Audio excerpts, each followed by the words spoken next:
शकुंतला मॅडमची कुंडली व्यवस्थित आहे, यात कुठलाच प्रॉब्लेम नाही. पण गुरुजी, मी तुम्हाला सांगितलं ना, गेले कित्येक दिवस घरात वाईट घटना का घडतायत. तुम्हाला खरं सांगू का, तुम्हाला जर वाईट वाटणार नसेल तर बोला ना. शकुंतला मॅडमच्या कुंडलीत जरी प्रॉब्लेम नसेल तरी मला या घरात अस्वस्थ वाटतोय, काहीतरी गैर वाटतंय, अश्वचे संकेत येत आहेत. पण मग आता मला सांगा, अक्षय सर आणि श्रेयस सर कुठे आहेत? त्यांच्या कुंडल्या बघू बरं. हो, ह्या बघा.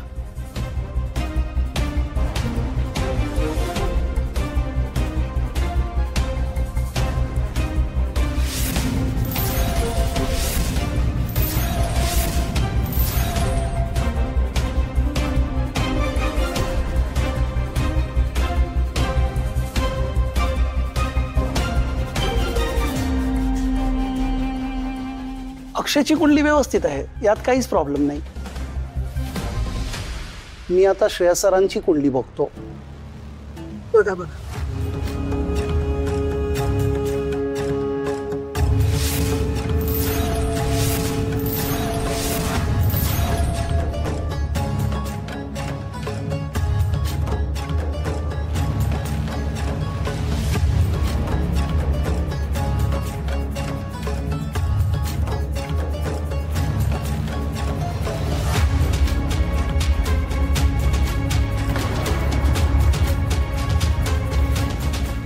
काय झालं गुरुजी, काही प्रॉब्लेम आहे का? श्रेयस सरांच्या कुंडलीत येत्या काही दिवसात मृत्यू षडाष्टक योग आहे.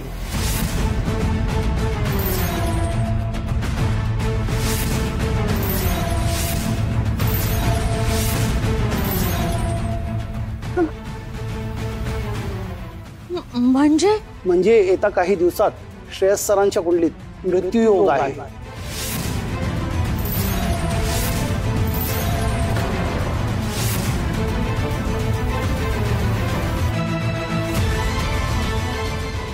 गुरुजी, एवढी मोठी गोष्ट त्याच्या पत्रिकेत आहे, हे आतापर्यंत आपल्याला लक्षात कसं नाही आलं? हे सगळं यशोधरा मॅडमला माहित होतं.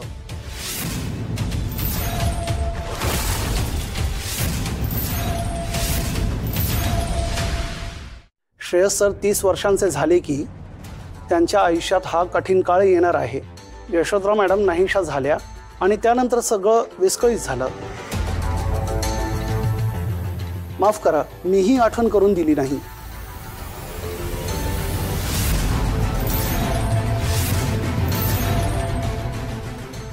अरे देवा, आई, आई सांभाळा स्वतःला. काय झालं गे?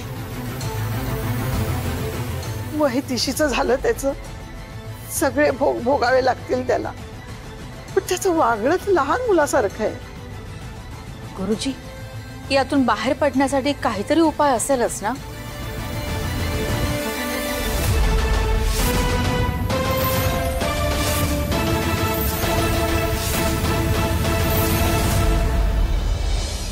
मी खोटं नाही सांगणार, या काळातून श्रेयस सरांची बाहेर पडण्याची शक्यता फार कमी आहे.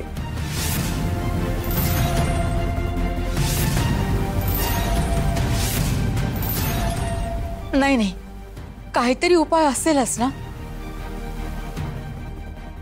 गुरुजी, आम्ही त्याच्यासाठी वाटेल ते करू. तुम्ही जर श्रेयस कधीच बरा होणार नाही हे जर सांगितलं असतं तर एक वेळ मी मान्य केलं असतं. पण श्रेयस या काळातून कधीच बाहेर पडणार नाही असं म्हणत असाल तर ते मात्र मी कधीच मान्य करणार नाही.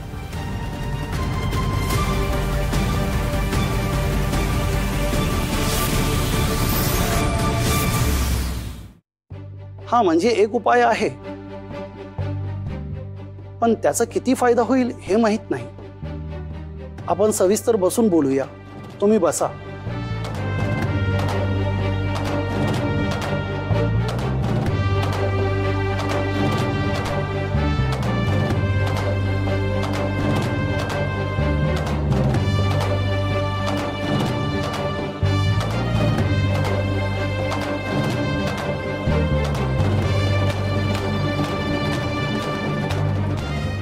श्रेयस सरांसाठी ग्रहशांती करू शकतो. महामृत्युंजयचा अखंड जप करावा लागेल त्या होमासमोर. उद्याचा दिवस श्रेयस सरांसाठी हा सगळ्यात कठीण दिवस आहे. माझ्या ओळखीचे 4 चांगला व्यसंग असलेले गुरुजी मी घेऊन येतो. घरातून पती पत्नी दोघे म्हणजे श्रेयस आणि आराध्य पूजेला बसतील. आणि हो, त्यांची आई सुद्धा त्यांच्या बरोबर असेल, कारण पत्नी ही अर्धांगिनी असते आणि मुलाची नाळ ही त्याच्या आईशी जोडलेली असते. अहो पण त्याची आई हॉस्पिटलमध्ये कोमात आहे ती. पण त्याची आत्या आहे ना इथे. मी बसेन पूजेला त्याच्या शेजारी. ठीक आहे, मग करूया उद्या होम आणि जप. आणि रात्रीचा प्रहर उलटून जाईपर्यंत त्याच्यासाठी घरात महामृत्युंजयचा मंत्र चालू राहील. 1,00,001 वेळा हा मंत्र उच्चारला गेला पाहिजे. संकटापासून त्याला दूर ठेवण्यासाठी घरातून बाहेर पडू देऊ नका कोणालाही. हे जर तुम्ही करू शकाल तर श्रेयस सरांवरचं संकट टळेल. पण रात्र वैऱ्याची आहे हे लक्षात असू द्या.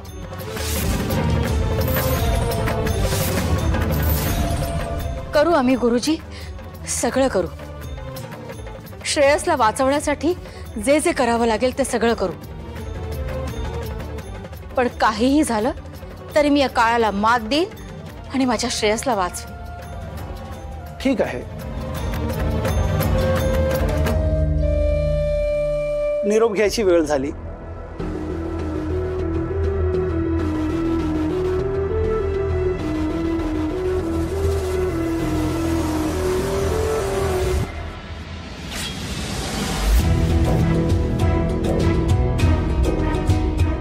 येतो मी.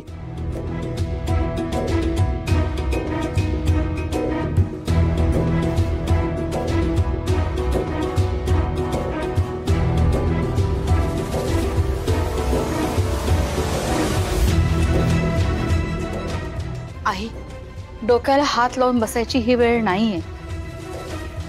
श्रेयस या संकटातून वाचायची 1% जरी शक्यता असेल तर तेवढीही आपल्याला पुरेशी आहे. गुरुजींनी सांगितलेली पूजा आपण मनोभावे करूया. आपला श्रेयस नक्की वाचेल.